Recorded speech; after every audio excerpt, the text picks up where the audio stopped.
예, 영등포 센터 센터장입니다. 혹시 오늘 처음 오신 분, 다 처음 오신 분들이신가요? 한번 와보신 분 아직 없으시죠? 처음 오셨죠? 처음 왔어요. 아, 오셨나요? 기분 처음 오신 거죠? 오늘은 저희가 최근에 뭐 아마 신속통합기의 모아타운, 뭐 모아주택 들어보셨죠? 네, 들어보셨을 텐데 혹시 대략적인 내용에 대해서 좀 사전 지식 차원에서 좀 여쭤보고 싶은데 신속통합기획에 대해서 조금 아시나요? 신속통합기획 처음 들어보세요? 처음 들어보시는 분? 아, 들어보신 분? 네, 그렇죠. 그러면 선생님, 네. 예, 혹시 신속통합기획이 뭐죠? 아니 편하게 말씀하시면 돼요. 일단은 기본적으로 재개발 네. 부분인데 이제 그걸 통합 시비를 통해서 좀 더 빠르게 갈 수 있게끔 지원해주는 네. 사업이라고. 그렇죠? 네. 또 모아타운은 여기 앞에 계시는 유성 선생님 혹시 모아타운 신속통합 어떻게 알고 계세요? 모아타운 신속통합 기획을 어떻게 알고 예, 신속통합 계획은 어떻게 알고 계세요? 아까 말씀하신 분이랑 네. 알고 있는 내용이 같고 모아타운은 이제 그거는 타운 형식으로 예. 자율적으로 하는 걸로 알고 있어요. 기존의 재개발 재건축 업무하고 신속통합 계획하고 모아타운하고 좀 많이 다르다고 생각하시나요? 기존의 재개발 재건축 업무하고 신속통합하고 모아타운이 많이 다르다고 생각하시는 분 혹시? 다르다, 많이 다르다. 개발하는 방식이 별로 다르지 않다. 네, 별로 다르지 않다 해주셨고, 아마 신속통합기획이나 모아타운에 대해서는 우리 그 서울시에서 그한 달에 한 번씩, 분기에 한 번씩 그 정비 아카데미 개념으로 해서 이번에도 영등포구청에서 했었어요. 근데 이제 좀 사전에 제가 미리 이제 여쭤봤던 건 뭐냐면 신속통합기획하고 모아타운이나 모아주택이 제 입장에서는 큰 차이가 없어요. 그냥 재개발, 재건축을 하는 방식에 좀 일정 부분이 다르다라는 부분이라고 생각하시면 되는 거거든요. 왜 그런지 설명을 드릴 건데, 저희 그 오늘 강의 주제를 잡았던 거는 최근 들어서 이제 신속통합기획하고 모아타운, 모아주택에 대해서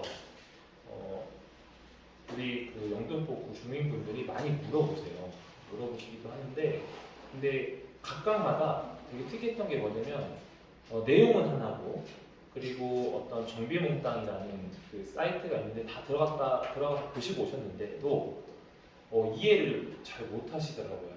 그래서 그 부분 아마 용어적인 부분이 어렵다거나 그래서 그러실 것 같은데, 오늘은 저희가 이 신속통합 기획과 모아타운에 대해서 전체적으로 내용 말씀드릴 거고, 이 한 가지만 기억하셔라 하는 내용들만 이해하시면 신속통합기획과 모아타운, 모아주택에 대해서 금방 이해하실 거거든요.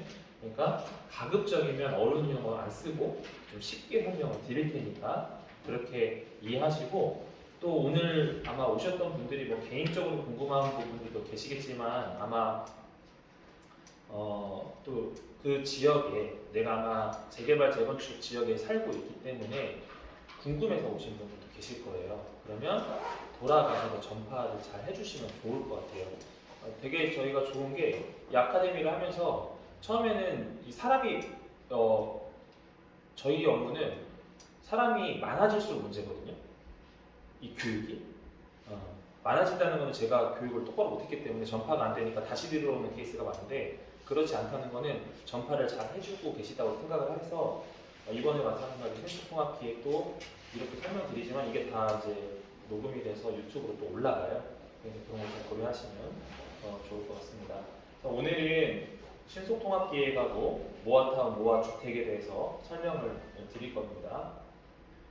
예, 저희 그 센터는 아시겠지만 구청장님 공약 사업을 해서 재개발 재건축에 특히 영등포 구민을 위해서 전문적으로 상담하는 상담센터입니다. 그래서 궁금하신 내용들 있으시면 저희 영등포 상담센터에 언제든지 전화하시면 돼요. 오시기 불편하시면 전화도 받으니까 전화로 하시면은 저희가 상담 드리고 저희 직원들이 상담하기 어려운 부분들이 있으면 저희 오늘 이제 자리에 오셨지만 저희 센터장님이 또 관할하시고 저는 총괄센터장입니다. 그래서 저희가 언제든지 전화 드리니까 그렇게 이해하시면 될 것 같아요.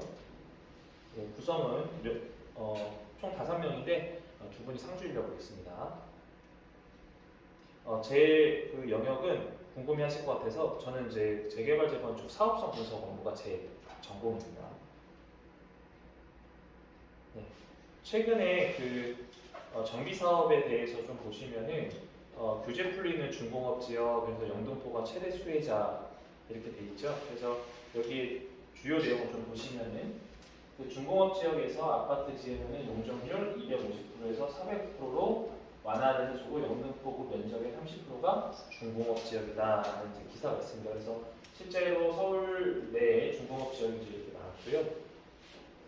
그리고 사업 속도 높이자라는 것들이 많이 나오면서 조합 직접 설립 제도가 있어요. 그래서 기존에 이제 그 통상적으로 조합을 나중에 이제 조합 설립하시게 되는데 조합 설립하게 되면 대부분 이제 업체한테 미리 사전 자문을 받긴 했지만 최근에는 어느들 이제 동의율이 75% 이상 동의율이 나오고 하면은 그 조합 직접 설립 제도를 구에서 지원을 해주고 계십니다. 그래서 그런 부분들을 궁금하시면 저희한테 문의해 주시면 저희가 구하고 얘기해서 안내해 드릴 수 있도록 그렇게 하겠습니다.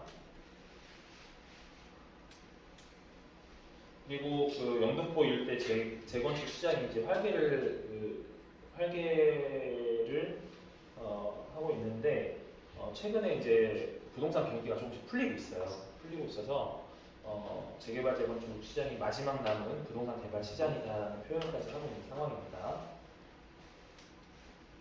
그리고 이제 오세훈 시장님께서 모아타운 투기 세력 경계를 위해서 주민 갈등 야기하면 불이익 주겠다 했던 것들은 이제 사실은 이제 기존의 재개발 재건축이라는 개념을 봤을 때는 대부분 조합원이 있잖아요, 그렇죠? 그러면은 그 지역에 이제 살고 있던 분들이 대부분인데 특히 이제 모아타운 같은 경우에는 구획을 묶어서 통합 단위로 개발하는 걸 모아타운이라고 생각하시면 돼요. 그러다 보니까 당연히 일반 조합원 조건이 요건이 안 맞으면 모아타운으로 빠지는 경우들이 있어요. 그러다 보니까 실제로 그 지역에 원래 살고 계셨던 분들이 혜택을 보라고 이렇게 재개발 재건축을 지원해주고 있는 건데 이제 현금이 있는 분들이 이제 뭐 투기성 세력들이 들어오다 보니까 최근에는 그런 부분들이 문제가 되게 되면은 서울시가 강력히 연단하겠다 그런 논조라고 보시면 되는 거고요. 이제 사실 지금 공사비 평당 1,000만 원 시대에 있는데 서울 같은 경우에는 지금 1,000만 원이 넘어갔죠, 그죠? 1,000만 원이 넘어갔기 때문에 실제로는 이게 이제 좋은 점이기도 하지만 나쁜 점도 있습니다. 공사비가 올라간다는 것은 반대로 말하면 어떤 내용입니까? 공사비가 올라가면 분양가가 올라가게 되잖아요, 그죠? 분양가가 올라간다는 것은 조합원 분양가가 있고 일반 분양가가 있을 텐데 어쨌든 분양가가 올라간다는 것은 내 종전 자산에 비해서 내가 보유하고 있는 자산에 비해서 내가 실제 조합원으로서 이 아파트에 입주할 때 내야 되는 비용이 있죠. 그게 뭐라고 하냐면 자기 분담금이라고 해요. 그래서 그 자기 분담금의 금액이 올라간다는 얘기예요.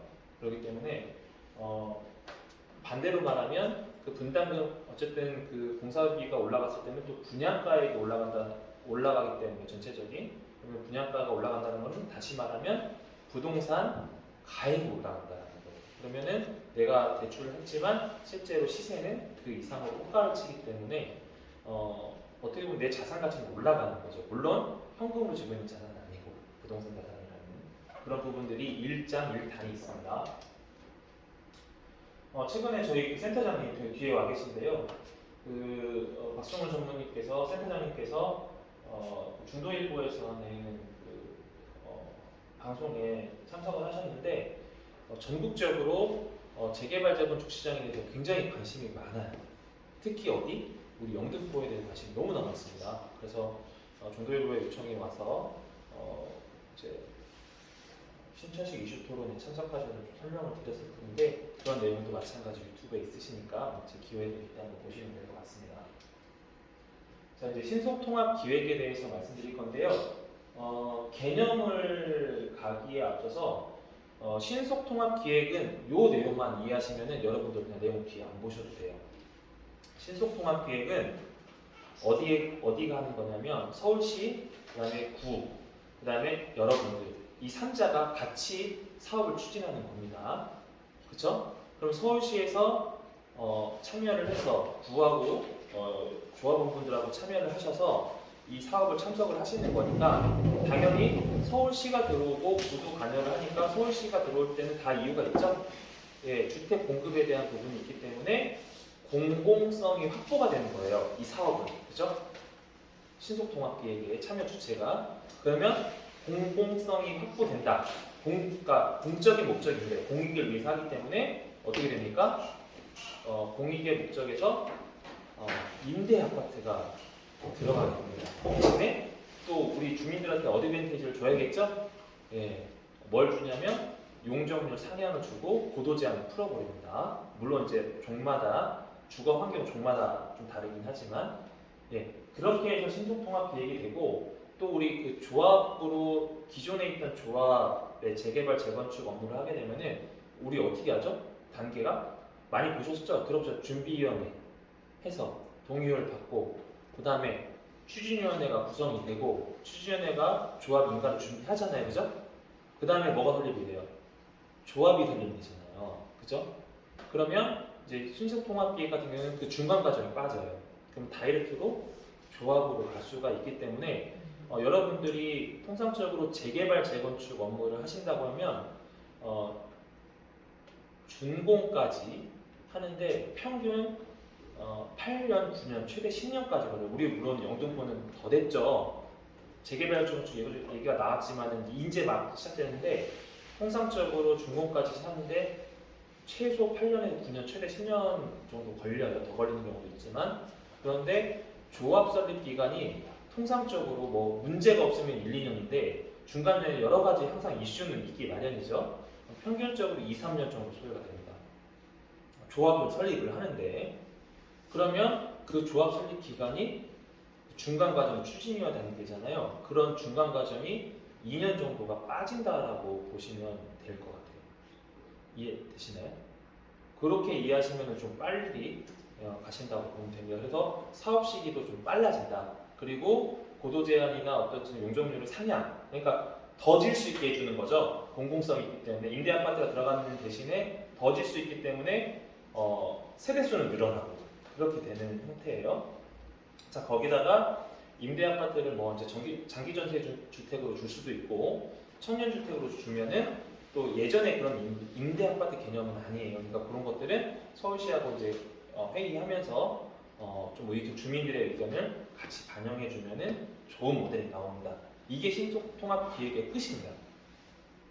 그러면 기존의 재개발 재건축하고 특이점은 뭐라고 하죠? 기존의 재개발 재건축과 비교하면 조합이나 신택 시행으로 하던 방식에서 서울시가 같이 참여를 하게 된다라는 부분과 그 다음에 기존의 재개발 재건축 업무는 어떻게 했죠? 임대 아파트가 있었나요? 공공성이 없었죠? 그냥 우리가 용적률 받아서 용적률에 맞춰서 아파트 짓고 분양하는 땡이었어요. 끝이었죠, 업무가. 그런데 이거는 공공주택이 그러니까 용적률을 높여주는 대신에 임대 아파트가 들어가기 때문에 공익의 목적을 실현하는 거고 그리고 최종적으로 조합을 설립하는 그 앞단의 추진위원 단계는 2, 3년에 대한 시간이 줄어든다. 그렇게 이해하시면 빨라. 그러면 이게 신속통합의 전부입니다. 그렇게 이해하시면 되고 좀 세부적인 내용을 좀 보실 텐데 어려운 용어 있으면 언제든지 말씀하시면 됩니다. 여기에서 핵심은 뭐 앞에 2020 도시환경 정비계획 기본법, 기본 계획의 근거로 정비계획 수립 단계에서 서울시가 공공성과 사업성의 균형을 이루는 이게 핵심이에요. 공공성은 뭐죠? 용적률을 올려주는 임대 아파트가 들어가고 그 사업성이 뭐죠? 임대 아파트가 들어가기 때문에 신속통합기획은 사업성도 확보를 해준다. 그래서 고도 제한을 풀거나 필요에 따라서 고도 제한을 풀거나 층수 제한을 풀어준다. 그래서 사업성을 확보해준다라고 생각하시면 돼요. 이렇게 이해하시면 신속통합기획 다 이해하신 겁니다. 그래서 가이드를 제시하고 신속한 사업 추진을 위해 공공 지원을 한다라고 하는데 그런 가이드를 제시를 하는 게 서울시에서 지원을 많이 해줘요. 뒤에 나오겠지만 뭐 컨설턴트도 지원도 해주고 그다음에 설계할 때 의견도 주고 막 이렇게 하거든요. 그런 것들을 협의해가는 과정이에요. 그래서 그 신속 통합 기획이 등장하게 된 배경은 주거 정비 지수제 폐지 그리고 정비 사업 준비 기간 단축 아까 그랬죠? 중간에 조합 설립하는 중간 과정이 빠진다고 말씀드렸죠? 2, 3년 정도 시간이 단축이 됩니다.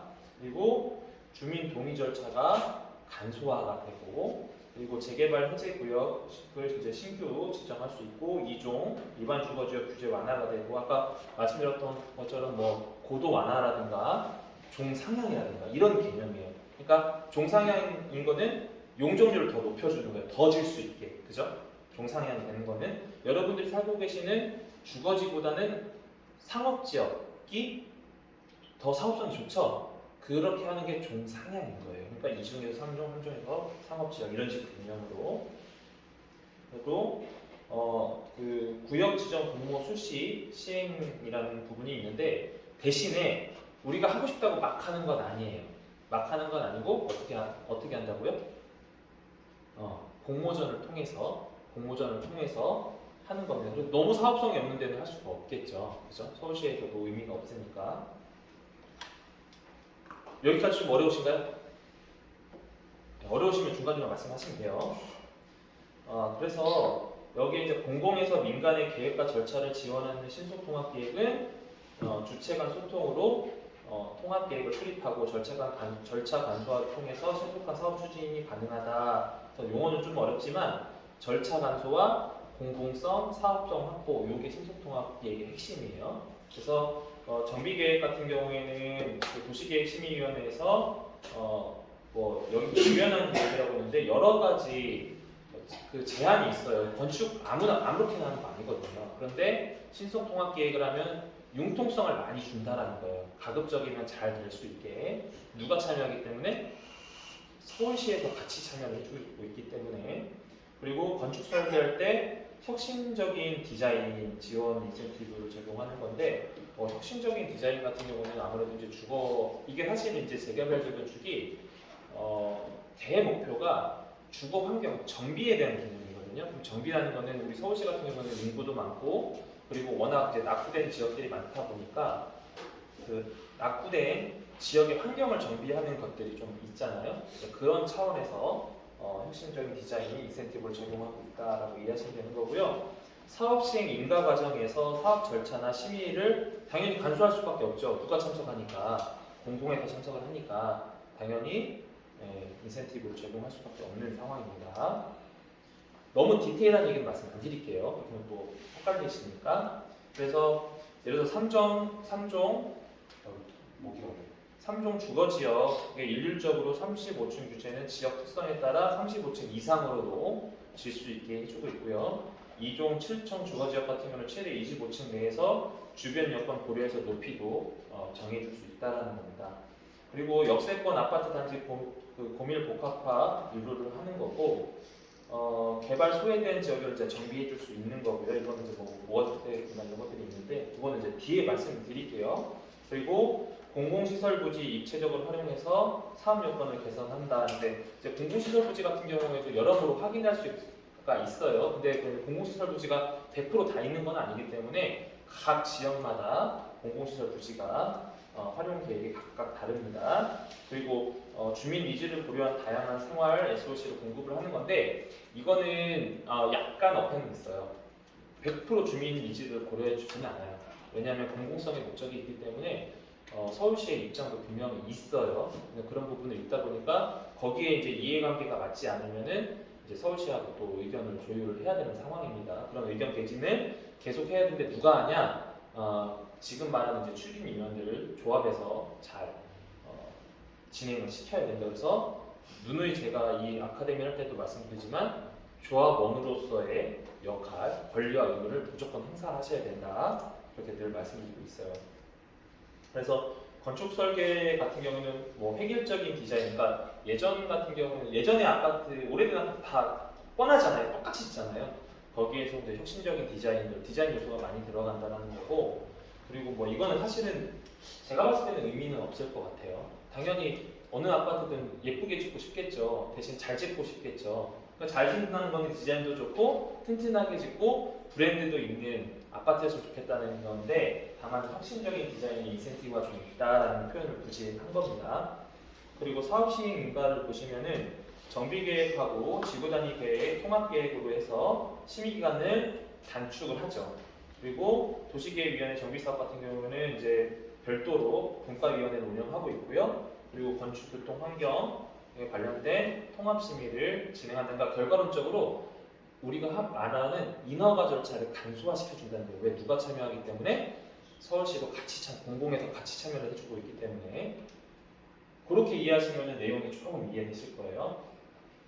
그리고 도시계획위원회에서 정비사업에 대한 분과위원회가 있는데 30인의 전문가로 구성된 본위원회 위원 중 정비사업 전담 5에서 9인으로 이제 구성을 하고요. 장점은 아까 말씀드렸죠? 절차를 간소화하니까 어떻게 돼요?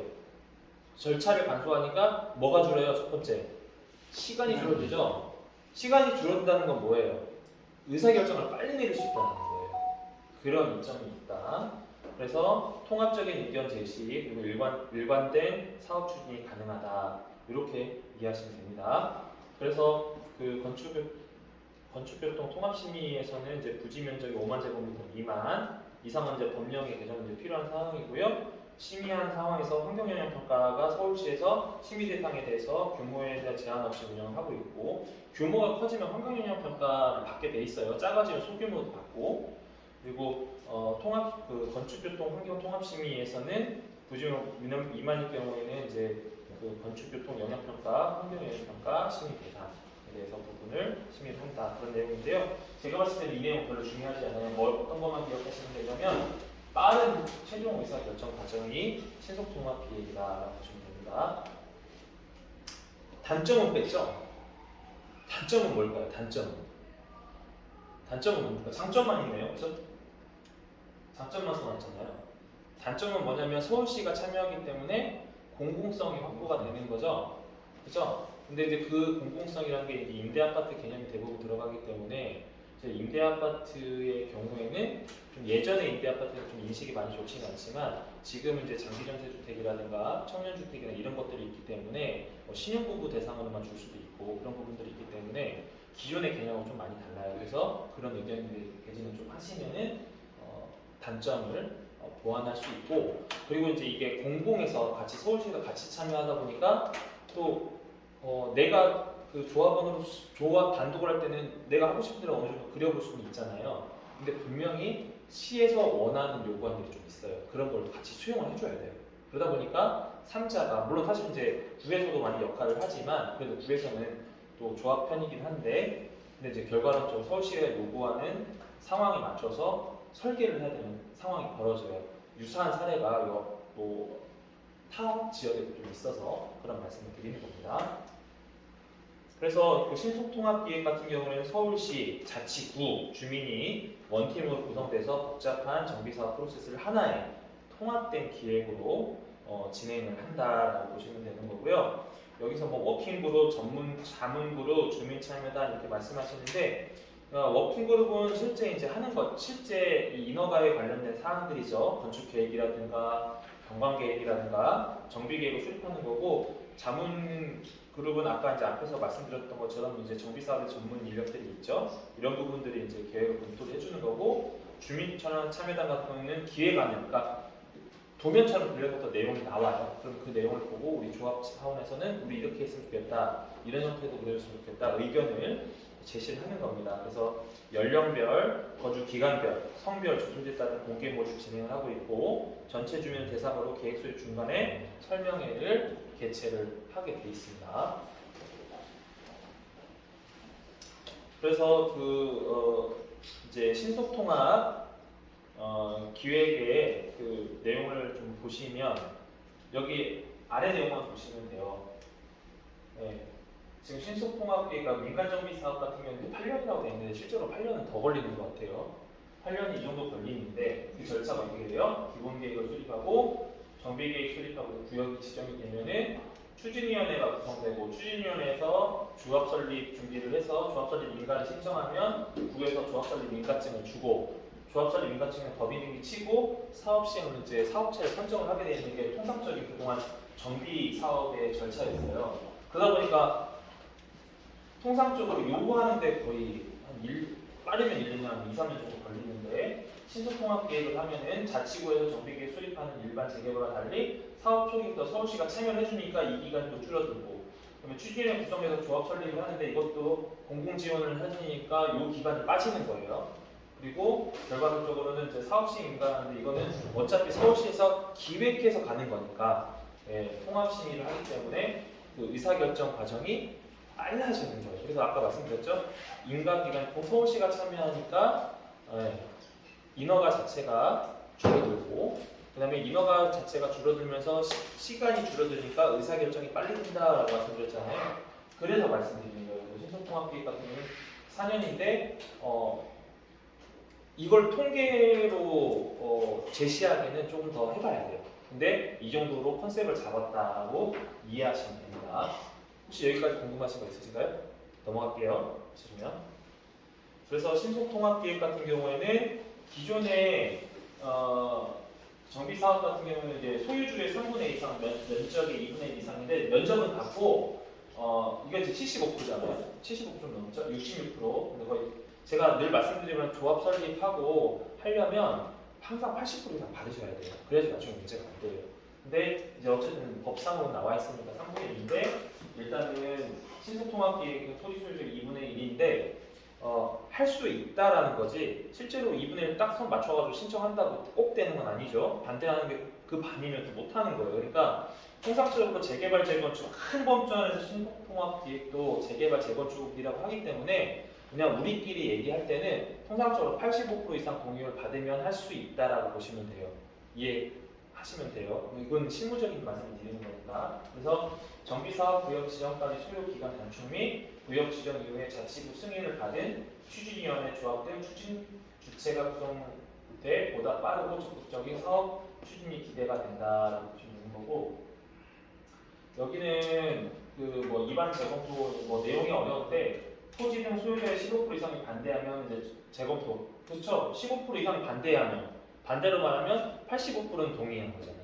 그렇죠? 15%가 반대하면 어떻게 돼요? 입안 재검토를 하게 돼 있는 거고 토지 등 소유자 25% 이상 또는 면적이 반대하면 입안 자체가 취소가 되는 거기 때문에 제가 늘 말씀드렸죠? 85% 이상은 동의를 받아야 온전한 사업이 진행된다라고 이해하시면 빠릅니다. 그래서 용어를 어렵게 보지 마시고 된다 안 된다 이렇게 기준만 보세요. 자, 신속통합계획 끝났습니다. 두 번째는 모아타운 모아주택인데요. 용어만 봅시다. 모아가 뭐죠? 이 모아가 영어가 아니라 모아잖아요. 그렇죠? 모은 거는 뭐죠? 사업이 다른 주체 또는 지역을 모으고 모아서 타운을 구성한다든지 주택을 만든다는 거잖아요. 그죠? 근데 이 타운과 주택은 어떤 차이점이 있습니까? 용어적으로 봤을 때, 용어를 봤을 때 타운은 크죠. 그죠? 주택은 타운 안에 있는 일정 부분을 주택이라고 표현을 하죠. 그래서 모아 타운과 모아 주택을 이해할 때는 그대로 글자들을 해석하시면 돼요. 그러면 빨라요. 여러 가지 있는 그 정비 구역들을 모아서 범역이 커지면 타운이 되고 범역이 작으면 주택이 되는 거예요. 그 내용을 뒤에서 좀 설명을 드릴게요. 그래서 그게 모아타운, 모아주택이에요. 근데 이제 이 용어를 사실은 서울시에서 많이 쓰고요. 타 지역 같은 경우에는 소규모 재개발, 재건축, 소규모 정비구역 지정된 거를 두세 군데 모아서 규모가 커지면 가로구역으로 묶어주기도 해요. 그런 개념하고 비슷해요. 근데 가로구역도 용어가 어려우니까 이대로 해석하시자고요. 정비구역들이 있는데 작은 정비구역들인데 이걸 모아서 큰 사업이 되면 타운이 되는 거고 그냥 한 두세 개 작은 거 모아두면 주택이 된다. 그런 개념으로 좀 이해하시면 됩니다. 근데 물론 세부적인 용어적인 다르지만 여러분들이 이해하실 때는 그렇게 이해하시면 쉽게 와닿으실 거예요. 자, 모아타운의 등장 배경을 좀 보실까요? 서울시의 저층 주거지, 저층 주거지가 용어가 어렵다면 층수가 낮은 층수가 낮은 주택들이나 뭐 빌라들 있겠죠. 요게 재개발이 어려운 저층 주거지는 전체 87% 수준 약 131 제곱킬로미터에 달하는 상황이고, 이거는 이제 서울시 전체를 얘기하는 거죠. 그러니까 결론은 뭐 이거 중요하지 않고요. 저층 주거지를 개발해주고 싶은데 어떻게 해야 되나라는 거예요. 그다음 두 번째는 그 저층 주거지가 많은 데는 소위 말해서 예전에 개발된 구역이다 보니까 도로가 어떻습니까? 삐뚤빼뚤하고 도로에 대한 뭐 인프라도 잘 안 돼 있고 주차 공간은 필요한데 저층 주거지라 사람은 많이 살고 차는 늘어났고 그런 주차난, 그리고 사람들이 우리 보면 법에 보면은 사람이 그 주거지가 구성이 되면은 그 공공기관에서는 그 주거지 기관으로 뭔가 공원 시설을 마련을 해줘야 되는 거예요. 그게 녹지 휴게 공간이 부족하다라고 하다 보니까 특히 서울은 더하겠죠. 인구 밀집이 과밀화된 상태에서 또 그 도시가 가장 먼저 생겼기 때문에 특히 서울하고 부산이 엉망이죠. 아직까지는. 그래서 이런 심각한 주차난과 녹지 공간, 휴게 공간을 좀 개선해 주기 위해서 모아타운에 대한 모아주택에 대한 개념이 등장하게 되는 거고요. 그리고 이제 2022년도 1월에 노후 저층 주거지의 새로운 정비 방식인 모아타운과 모아주택의 추진을 발표를 하게 됩니다.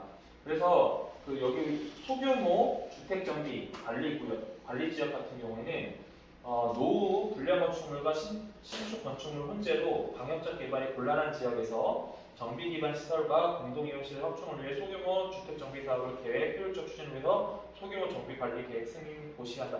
자, 이거 내용 그냥 어렵고요. 쉽게 생각하면 이렇게 생각하시면 돼요. 저층 주거지, 빌라가 많고 일반 단독주택이 많은 데가 저층 주거지인 거예요. 이해가세요? 그런 게 저층 주거지를 하는 거예요. 그런데 그러다 보니까 또 워낙 노후된 데는 뭐 공사, 소위 말해서 그 종합건설 업체들이 두세 군데 빌라 매입해가지고 부신 다음에 뭐 져요? 임대주택지잖아요. 빌라 좀 큰 거, 원룸 같은 거 짓잖아요. 그러다 보니까 그게 내 주변에 지금 노후된 아파트가 굉장히 많은데 최근에 진 게 몇 채가 있단 말이에요. 그러면 결국 못 지을 거 아니에요. 재개발 안 한다고 할 거면 나 이거 투자해가지고 한 지 얼마 안 됐으니까 이런 문제들이 있단 말이에요.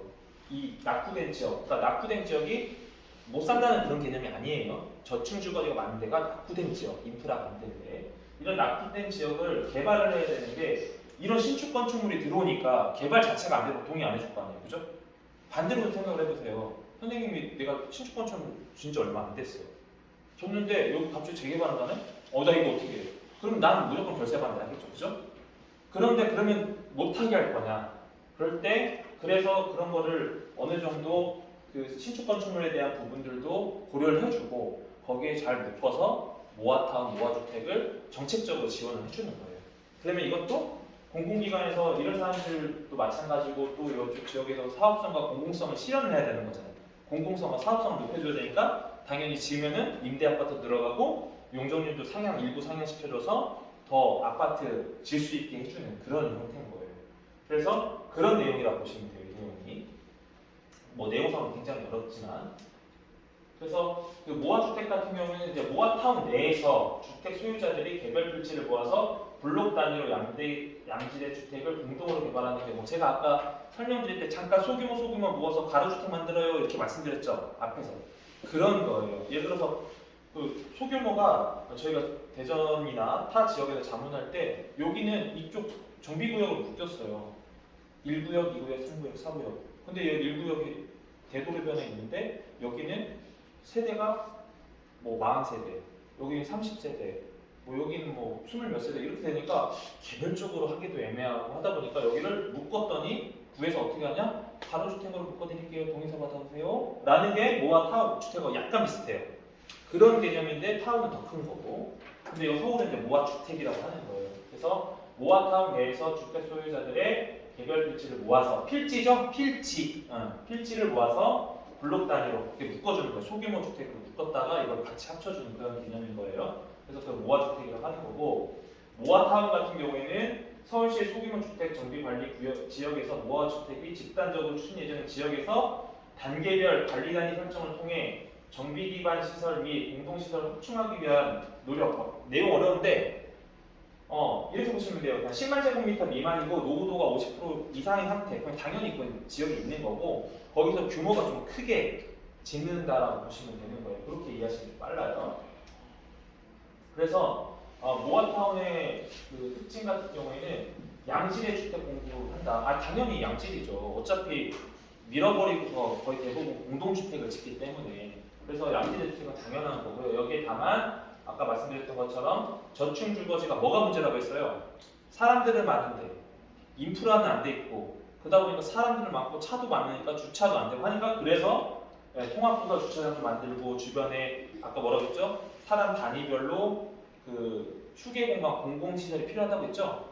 예를 들어 공원 같은 거 그런 것도 인프라를 구축한다는 얘기예요. 이 얘기가. 그리고 지역 내 주차장도 이게 똑같은 얘기고 그 다음에 녹지 공간, 그 다음에 기존 가로 활성화 저층 주거지 주요 가로등을 정비하여 가로 중심으로 지역 커뮤니티 그러니까 아까 말씀드린 것처럼 서울이나 부산 같은 경우에는 원체 사람들도 많고 그 다음에 먼저 도심이 구성이 됐기 때문에 이 바둑판식 구성이 안 돼요. 도시가 깔끔하려면 바둑판식 구성이 제일 좋거든요. 근데 서울시의 이런 모아주택이나 이런 재개발 재건축 부지를 보면은 바둑판식 구성이 거의 없어요. 엄청 좀 뭐라고 해야 되지? 인프라 시설 자체가 안 돼 있는 거죠. 좀 지저분한 거죠, 도시 자체가. 그렇기 때문에 이 상태로 하면은 가로가 구성된다. 이 가로가 그거예요. 도로가 생기는 거예요. 그걸 기반으로 구획을 정한 다음에 바둑판의 선이 뭡니까? 도로인 거예요. 그게 기존 가로의 활성화다라고 보시면 되는 거예요. 그럼 도로가 좁았던 데는 당연히 확장을 시켜주고 없던 곳은 내게 해주고 이런 개념인 거예요. 그러면 이제 도시 계획 자체를 그렇게 하는 거죠. 그리고 이제 모아타운의 이제 추진 요건을 보면 모아주택 1500제곱미터 지하 주차장 건립 가능한 규모 1500제곱이죠.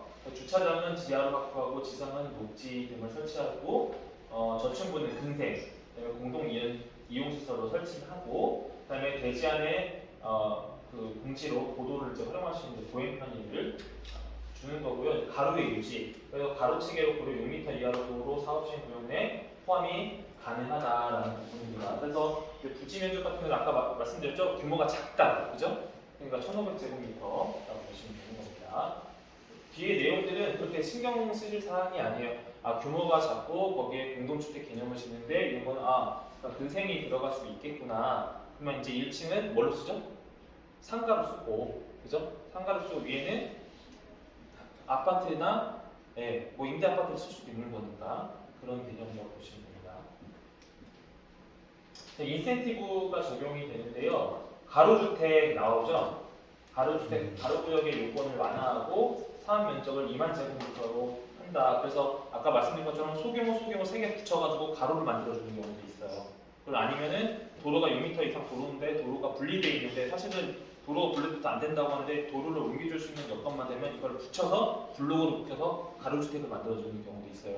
이 경우는 저희가 실제 업무를 해봤기 때문에 그래요. 그런 형식이라고 보시면 돼요. 그래서 자율주택 같은 관리지역에서 어디든 가능하고 그다음에 개별사업 그러니까 노후도가 67%까지 맞춰야 되는데 57% 이제 완화를 한다는 거고 층수도 그 2종 같은 경우는 7층인데 10층 이하에서 평균 13층까지 그리고 2종 같은 경우는 15층 이하에서 이제 제한을 폐지하는 건데 이거는 사실 사업 부지를 좀 봐봐야 돼요. 예, 그거는 보고 내용을 보고 그다음에 이제 사실 그 구청에 문의를 좀 해봐야 되는 거고 그리고 용도 지역을 이제 상향하는 것 아까 그랬죠? 1종에서 2종, 2종에서 3종 이게 뭐 무슨 일이냐? 용적률이 올라가는 거예요. 그죠? 제일 좋은 게 뭐라고요?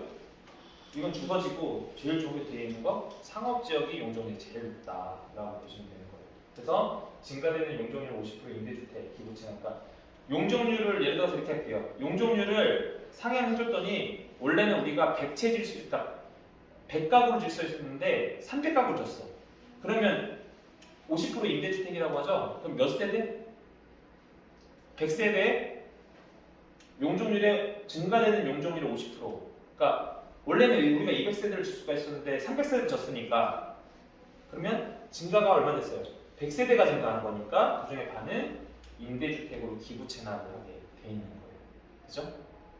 그렇게 이해하시면 돼요. 그러니까 수치로 간단하게 원래 우리 200 줬었는데 우리가 그 모아 타운을 하다 보니까 300세대가 되네? 그러면 100세대가 증가가 됐으니까 100세대 반은 임대주택으로 나눠야 되는 거구나. 왜? 공공성과 사업성을 확보를 해줘야 된다고 했죠? 그러니까 공공성을 확보하는 거는 임대주택을 놓는 거고 사업성을 확보해 주는 거는 용적률을 높여줘야 세대수를 늘릴 수가 있으니까 그런 형식이라고 보시면 됩니다. 그래서 용적률을 이제 완화한다는 거는 이제 초과 완화한다는 내용이 좀 있고요.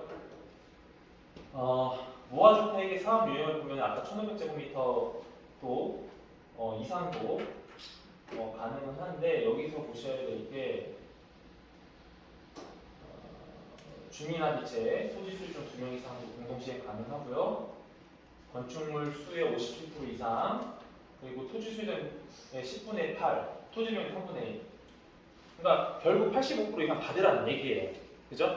항상 말씀드리지만 3분의 2니까 3분의 2니까 우리가 66 이렇게 생각하면 안 돼. 이거는 그냥 다 85% 이상 무조건 받아야 된다. 이건 80%니까. 그리고 사업기간은 평균 1, 2년. 그리고 단독은 10호 미만. 세대수 그 다음에 다세대 연립은 20세 미만, 20세대 미만. 그리고 단독 세대 연립은 20세 미만 이렇게 돼 있습니다. 그래서 이거 같은 경우는 주로 이제 좀 모아가지고 이제 소위 다세대 연립이라고 하는데 그러니까 원룸성 다세대 연립은 요즘에 빌라가 굉장히 잘 나오잖아요. 우리가 생각하는 그런 빌라가 아니기 때문에 그렇게 이해하시면 됩니다. 여기에 인센티브가 있는데요. 여기 뭐 똑같은 네 앞에 내용이고 두 번째는 이제 2만 제곱미터 미만은 가로 구역이라고 했죠. 아까 말씀드렸던 것처럼 소규모 모아서 가로로 만들어 주는 경우도 있고 소규모 붙여서 아니면 도로를 이전해서 붙여주는 경우가 있는데 가로 구역으로 만들 수 있는 거고 그리고 이거는 당연히 대부분 조합 방식으로 해요. 네, 이건 조합 방식으로 해요. 규모가 좀 있기 때문에 주민 합의체 뭐 시행 방식은 조합하는 주민 합의체라고 하는데 대부분 조합 방식입니다. 어쨌든 다 할 수가 없으니까. 그리고 여기는 똑같고 네, 사업기간은 좀 더 걸리고요. 사업기간은 평균 2, 4년인데 실제로 2, 4년 더 걸려요. 근데 이제 일단은 기존 자료들이 이렇게 돼 있어서 말씀드리는 거고 더 걸리죠. 항상 0.5배는 보셔야 돼요. 이 기간 있잖아요. 사업기간 된다고 하는데 실제로는 0.5배 정도는 보셔야 본 사업기간이고요. 평균 사업기간이. 그리고 소규모 재건축형에서 뭐 1만 제곱 미만의 모형의 아파트를 조합하면 이것도 조합 방식이고 이건 그냥 그리고 요건은 그냥 85% 받아야 된다라고 생각하시면 돼요. 그냥 3분의 이상이지만 그래도 사업하려면 그래도 85% 받아야 실제 할 수 있어요. 이렇게 생각하시면 되는 거고 그다음에 조합관리 전체 부분수 4분의 3 이상 그렇죠? 75%인데 하여튼 85% 보셔야 돼요. 면적 4분의 3 이상 이것도 0.5배 하시면 되는 거고 공동주택 아파트 질 수 있는 거예요. 근데 이제 그 가로구역이다 보니까 아파트가 생각보다 높이는 생각보다 많이 올라가지는 않아요. 생각보다 용적률이 높지가 않아요. 대부분 이런 모아타운이나 모아타운은 좀 달라요. 모아타운은 좀 다른데 그 통상적으로 가로구역을 묶은다 하더라도 실제로 우리가 생각하는 것처럼 고층 아파트가 올라가는 경우는 극히 극소수라고 보시면 돼요. 근데 어쨌든 아파트를 만들 수 있고 통상적으로 최근에 이제 트렌드는 이제 공동주택을 만들 때 지하 주차장 놓고 1, 2층 상가시설을 놓고 주상복합성으로 만들어요. 그래야지 효과가 좀 있기 때문에 그렇게 하시는 경우도 있고 아니면 공동주택성으로 만들지만 이제 그 임대 아파트 놓기 싫어서 오피스텔, 생활형, 그러니까 주거형 오피스텔 있잖아요. 그렇게 만들어도 돼요. 그러면 이제 그 사업성을 보고 평가를 하는 거예요. 거기에다가 넣어서 아파트를 넣어서 단지를 적게 갈지 아니면은 좋은 브랜드가 아니면 보시는 거고 아니면은 그러니까 생활형, 주거형 오피스텔을 질 수가 있는데 그거는 좀 보셔야 됩니다. 그 타운 같은 경우는 규모가 좀 커지기 때문에 규모가 있으면은 이제 좋은 브랜드가 들어오잖아요. 그렇죠? 근데 규모가 적으면 당연히 시공사에서 좀 사업성이 안 나면 안 할 거 아니에요. 그럴 때는 공동주택으로 갈지 그냥 아파트만 지을지 아니면은 1, 2층을 그 분리생활 시설 개념으로 해서 상가 일부 넣고 나머지는 오피스텔 개념이나 아파트로 넣을지 그런 건 좀 고민해 볼 필요가 있어요. 그래서 내 지역이 이제 모아주택이나 모아타운의 소규모 재개발 형식으로 들어가는데 규모가 좀 작다. 그러면 좋은 브랜드가 들어올 수가 없으니까 그때는 주거용 오피스텔이 오히려 나을 수도 있다. 사업성을 봤을 때는 그렇게 이해하시는 게 빠릅니다.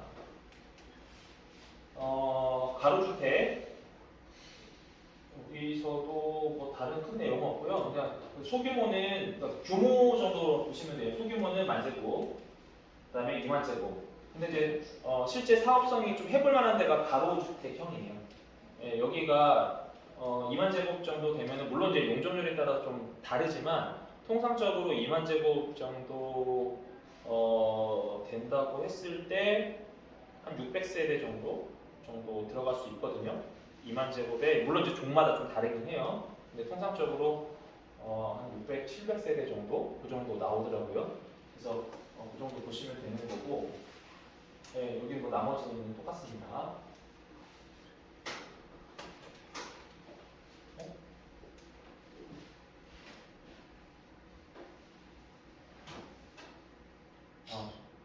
네, 소규모 재개발형. 그 사업 면적 역세권 또는 중공업 지역에서 소규모로 주거 또는 도시 환경을 하는데 지금 이제 역세권하고 중공업 지역 같은 경우에는 좀 상황이 좀 다르거든요. 그러니까 중공업 지역 같은 경우는 그 기본 용적률이라는 게 있고 용적률에 대해서 여러 가지 이제 인센티브가 있기는 하는데 중공업 지역 같은 경우에는 뭐 아시겠지만 뭐 상가 시설이 높고 임대 시설이 높고 뭐 제조 시설이 들어가서 뭐 여러 가지 중복이 돼야 최대의 용적률을 받는 그런 구조이기는 하는데 어쨌든 역세권 또는 중공업 지역에서 소규모로 주거 또는 도시 환경을 개선한다는 얘기고요. 여기서 좀 보셔야 될 게 사업 면적이 5,000제곱미터 미만이고 그 다음에 역세권 250m 이내고 또는 조합 또는 주민 합의체 이건 뭐 당연히 뭐 대부분 조합 형식을 갈 거고 나머지는 큰 사항은 없고요. 교모적인 부분인데 이거는 좀 고민해 볼 필요가 있는 게 그 역세권 개발 사업 같은 경우는 지금 한시적으로 350m까지 그러니까 제한을 풀었잖아요. 350m까지. 그래서 역세권 개발 사업하고 모아주택으로 하는 거는 어떤 방식으로 좋을지는 한번 분석을 해봐야 돼요. 어떤 게 나한테 입점이 될지. 그래서 오늘도 뭐 여기 와 오신 분들 중에 또 역세권도 말씀하셨지만 이거는 좀 사업을 좀 봐야 돼요. 그러니까 누군가는 이거 확인을 해줘야 되는데 이 사업성에 대해서는 좀 요거는 제 개인적인 생각으로 역세권 지역 내에 들어갔을 때는 이게 뭐하러 해도 되는지 사업 유형으로 소규모 재개발형이라고 하는데 역세권 발전 사업으로 우리 뭐 역세권 시프트라는 게 많이 들으셨을 텐데 그런 개념에 따라서 조금 다르니까 좀 보실 필요는 있다라고 보시면 될 것 같고 사업성 때문에 추진 절차 같은 경우에는요 그 모아 타운 선정이나 지정 같은 경우는 여기 보시면은 공모입니다. 그냥 뭐 내가 한다고 되는 거 아니에요, 그렇죠? 공모를 해야 되는 거고요. 여기에서 보시면 공모 신청을 하면 선정위에는 이제 발표를 하게 되고 주민 제안을 하게 되면 이제 전문가 자문을 요청하게 되면 전문가 자문위원회에서 자문 결과 통보가 되고 자문 결과에 관리 계획이 수립이 되는데 여기서는 이제 그 어쨌든 공공성이 있기 때문에 전문가 사전 자문이 좀 필요해요. 근데 이걸 이제 지원을 해주고 있는 거죠. 그렇게 보시면 되는 거고. 모아주택 사업 시행 단계에서 보시면은 추진위원회 승인이 필요가 없죠. 예, 조합 설립 인가 바로 들어가고 통합 심의를 거쳐서 관리적 계획 수립하고 사업 시행 인가 계획을 하고 이주 착공하고 어떤 준공 이런 개념을 보시면 되는 거고. 여기 절차는 그렇게 보실 필요는 없어요. 여기서 핵심은 뭐냐면 이거 그냥 아무나 신청한다고 되는 거 아니구나 공모 방식이구나. 그럼 이제 이게 어느 정도 신청이 돼서 사전에 선정 발표가 되면은 사업을 잘 가기 위해서 전문가를 지원해주고 있구나 그렇게 보시면 될 것 같아요. 그래서 모아타운, 모아주택 같은 경우는 이제 수시로 공모를 하게 돼 있고요. 요 내용을 보시지 마시고 요 내용 보시면 될 것 같아요. 법적 기준에 플러스 알파다. 그래서 뭐 주민 설명에서 이제 조합 3개 이상, 예정 3개 이상이 됐을 때 주민 사전 안내 및 시행령 프로에서 동의를 확보를 해주는데 최소 면적 기준 마련해서 3만 제곱미터 이상, 10만 제곱미터 미만 이렇게 있어요. 근데 역세권 발전 사업이 최근에 법이 개정되면서 많이 줄었죠. 예, 그 조례 변경되면서 역세권 같은 경우는 물론 역세권 안에 모아주택 할 수 있는 여건이 있는데 그런 부분들이 있어서 법적 기준이 좀 어떻게 되냐면 완화됐다라고 표현이 맞을 것 같아요. 그래서 이제 공모 방식이 있는데 자치구 공모 방식이 있고 주민 제한 방식이 있습니다. 그래서 자치구 공모 방식 같은 경우는 3만 제곱에서 10만 제곱 미만이고 주민 제한 같은 경우는 하나, 두 개 좀 달라요. 근데 두 개 이상인 경우는 2만 제곱 이상, 10만 제곱 미만 일대 제한할 수 있고요. 여기서 좀 보셔야 될 게 자치구 공모 방식 같은 경우에 이제 토지 소유자의 30% 이상, 그래서 이제 여기 조합은 이제 별도 동의가 필요 없는데 여기는 이제 토지 면적의 3분의 3인 거고요. 노후도는 거의 같고, 그 자치구에서 자체로 공모한 방식 같은 경우는 이제 주민 설명을 통해서 신청을 하게 돼 있고, 주민 제한 방식은 별도고요. 그다음에 권리 산정 기일 같은 경우에는 개별 대상지 선정 발표일 기준으로 고시가 이제 가능한 거고, 그 전문가 자문 결과를 일 기준으로 통보일을 잡습니다. 그래서 주민 제한 방식하고 이제 자치구 공모 방식은, 그러니까 이거 쉽게 설명하면 자치구에서 우리 모아타운 모아주택 할 거니까 신청하세요, 공모합니다, 이게 자치구 공모 방식인 거고, 주민 제한은 우리가 모아타운이나 모아주택을 하고 싶어요. 그러면 역으로 신청을 하는 그런 개념이라고 보시면 돼요. 그러니까 이거는 사전에 공모를 해요. 공고를 하다는 거죠. 근데 이거는 사전 공고 개념이 없어요. 준비해서 서류 맞춰서 신청하는 그런 개념이고요. 모아타운 코디네이터들 이제 이거는 지원해 주니까 뭐큰 의미는 없으실 거고, 신청 생각되면 지원해 줍니다. 네. 여기까지 모아타운하고 모아주택에 대해서 설명드렸는데, 다시 한번 좀 정의를 드릴게요.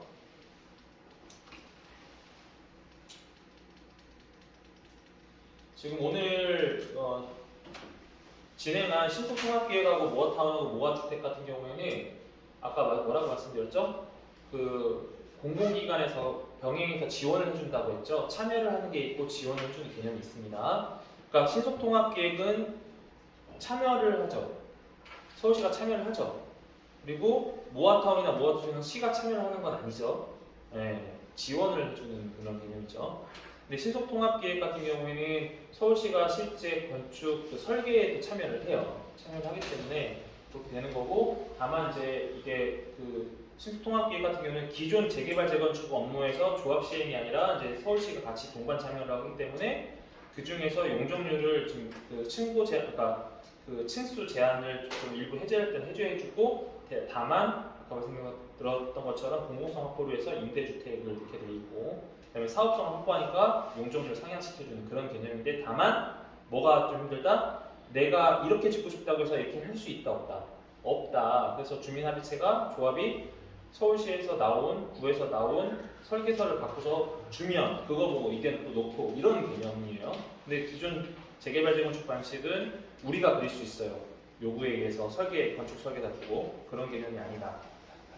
그리고 여기서 이제 중간에 추진위원 단계가 줄어들기 때문에, 아까 그랬죠? 저기는 8년에 4년으로 준다고 했죠? 그죠? 사실은 좀 더 걸리긴 하는데 어쨌든 추진위원 단계가 없어진다, 이렇게 보시면 되는 거고, 모아타운하고 모아주택 같은 경우에는 말 그대로 해석해라.